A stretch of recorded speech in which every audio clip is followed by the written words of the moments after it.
Angeline Gorens at kapatid nito kinastigo si Buboy Villar at bagong girlfriend nito. Iresponsable umano ito at hindi umano nang nagsusustento sa kanyang mga anak. Pero bago ang lahat, kung ikaw ay bago sa aking channel, huwag kalimutan na mag-subscribe at i-click ang notification bell for more trending news.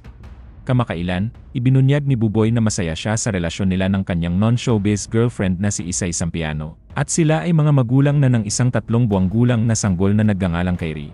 Ang relasyon ni Buboy kay Isay ay isinapubliko sa pamamagitan ng pinagsamang Instagram post noong Biyernes, March 21, kung saan binati ni Isay ang aktor-komedyante sa kanyang ika-27 na kaarawan. Kasama rin sa post ang mag-asawang karga ang kanilang anak sa tila isang intimate gathering. Ibinukas ng aktor-comedian ang tungkol sa relasyon nila ni Isay sa isang Your Honor podcast interview makalipas ang isang araw. Ayon kay Buboy, gumawa siya ng unang hakbang sa pamamagitan ng pagpapadala kay Isay ng mensahe online, na sinabing diretso siya sa paghabol sa kanya dahil ayaw niyang mag-aksaya ng oras ng sinuman.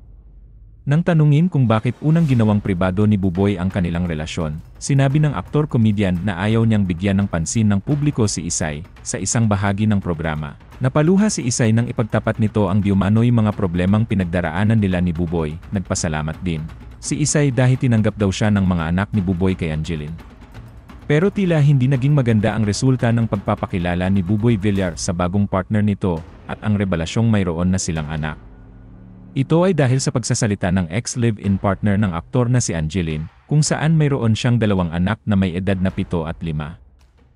Nagkaroon ng kontrobersya ang pagsasalita ni na Isay at Buboy sa Your Honor dahil kinontra ito ni Angeline ang ilan sa kanilang mga pahayag. Ayon kay Angeline, hindi problema sa kanyang may iba ng pamilya si Buboy pero ayaw niyang nagagamit ang kanilang mga anak sa mga vlog ng aktor at ng bagong karelasyon nito. Binanggit din ni Angeline na bukod sa nabawasan ang sustento sa kanyang mga anak, hindi na umano dumadalaw si Buboy sa mga bata.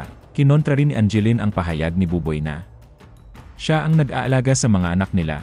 Ayon kay Angeline, nasa poder ng kanyang mga magulang ang mga anak nila ni Buboy. Ang mga magulang at kapatid niya raw ang nag-aalaga sa mga bata habang nagtatrabaho siya sa Amerika. Hindi natapos sa pagsasalita ni Angeline ang kontrobersya dahil nagsalita na rin ang kanyang kapatid na si Babylin Gorens sa pamamagitan ng maraming pahayag nito sa social media laban kina Buboy at Isay. Ito ngayon ang pinagpipistahan ng netizens. Isiniwalat ni Babylin na bago ang pagbisita ni Buboy at Isay sa mga anak ng aktor kay Angeline kamakailan, 1 buwan umanong hindi dumalaw si Buboy. Pagkastigo ni Babylin, 1 month nyo hindi dinalaw yung mga bata tapos kahapon dinalaw nyo. Kasi, ganyan kayo kakups, hindi nyo naaalala yung mga batang wala na nga yung nanay sa Pilipinas, ikaw na nga lang andyan dapat para sa kanila, tapos sasabihin nyo insecure ang nanay. Kahit ako nanay niyan mababadtrip ako sa inyo. Porke may bagong baby kinakalimutan nyo, ako ngang tita 2 times a week ko pinupuntahan mga anak nyo. Hindi rin niya nagustuhang hindi imbitado sa pagdiriwang ng kaarawan ni Buboy ang mga anak kay Angeline. Sinumbatan din ni Babylin ang bagong partner ni Buboy na si Isay. Saad niya, buntis ka palang kinausap na namin kayo, napakabait naming humarap sayo at pakiusapan ka na wag nyo pabayaan mga bata dahil tatay lang andito sa Pilipinas. Bigyan ng time at mahalin nyo yung 2 bata. Maayos tayo nag-usap-usap tapos pag uwi ni Angeline ng Amerika ano nangyari? Wala, di kayo maayos kausap tapos lakas loob ka dyan mag-reply ng ganyan. Stepmother kanyan ha, ayon pa kay Babylin, scripted, ang kwento ng pag-ibigan ni Buboy at Angeline na isinadula sa drama anthology na magpakailanman at ipinalabas noong Agosto 27, 2016. Tinanggap daw ni Buboy at Angeline ang pagsasadula ng kanilang love story dahil walang-wala ang mga ito noon. Ngunit nilinaw ni Babylin na, taliwas sa napanood sa drama anthology, hindi umano masamang tao ang mga magulang nila ni Angeline.